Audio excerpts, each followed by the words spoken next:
call this, we'll all die. But when? In those same days of which we have been speaking, as the Assyrians head home poisoned by rats, as Sennacherib is being run through by two of his sons, in those same days Hezekiah son of Ahaz fell ill, and he was dying. And the prophet Isaiah son of Amoz came to the king and told him as much. This is what Yahweh says, the jealous one. Put your affairs in order, you are going to die. Hezekiah turned his face to the wall, and he prayed, I beg you, Yahweh, recall that I have walked before you in truth, faithful-hearted. I have done what is good in your sight. And the king wept. And before Isaiah had come into the middle court of the palace, Yahweh spoke to him, withdrawing what he had just said. Go back to Hezekiah, the leader of my people. Tell him this. This is what Yahweh says now, the God of your ancestor David.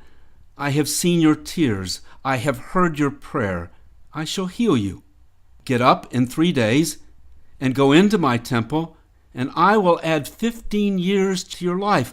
I will deliver you, and I will deliver Jerusalem out of the hands of the Assyrians.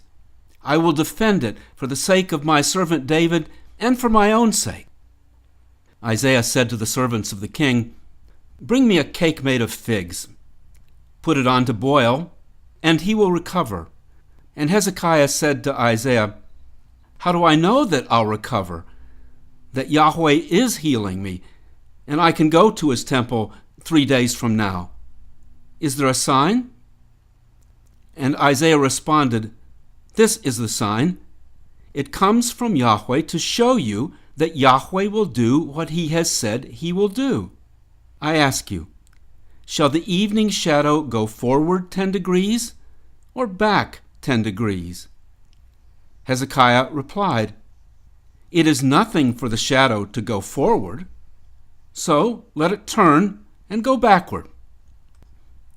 Isaiah turned to Yahweh and cried out to him, and indeed the shadow turned 10 degrees backward, according to the dial Ahaz, Hezekiah's father, had built.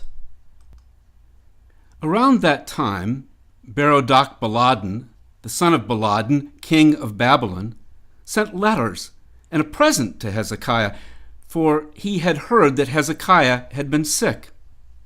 Hezekiah received the messengers Berodach-Baladan sent gladly, and showed him his house, all the precious things he owned, the silver and the gold, the spices, and the precious ointments. He showed them his armory. He showed them his treasury. There was nothing of Hezekiah's that he did not show off to the messengers of Berodach-Baladan, king of Babylon. But at that moment, Isaiah the prophet came to the king, and he said to the king, Who are these men? Where have they come from? What are they to you? Hezekiah answered, They have come all the way from Babylon with a letter and a present from the king. Isaiah the prophet asked, What have you showed them? What have they seen in your house? Hezekiah replied, Everything. There's nothing in my house or my armory or my treasury, nothing of all the things I have I wouldn't show them. And Isaiah looked at Hezekiah.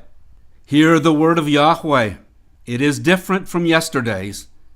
Now the days are coming when all that is in your house, in your armory, in your treasury, all the things that your ancestors have gathered for themselves, all of it will be taken to Babylon. Nothing of it will be left. So says Yahweh. And your sons, all that you have and all that you shall have, they will be taken away, and they will become eunuchs in the palace of the king of Babylon. And Hezekiah said to Isaiah, How can that be the word of Yahweh who has made a covenant with David to preserve his sons and Jerusalem for them, as you yourself have told me. Have the Babylonian gods told him, and he has listened to them?" Then Hezekiah stopped to consider himself. "But it's good that there will be peace and plenty while I live. Then what will be, whoever has said it."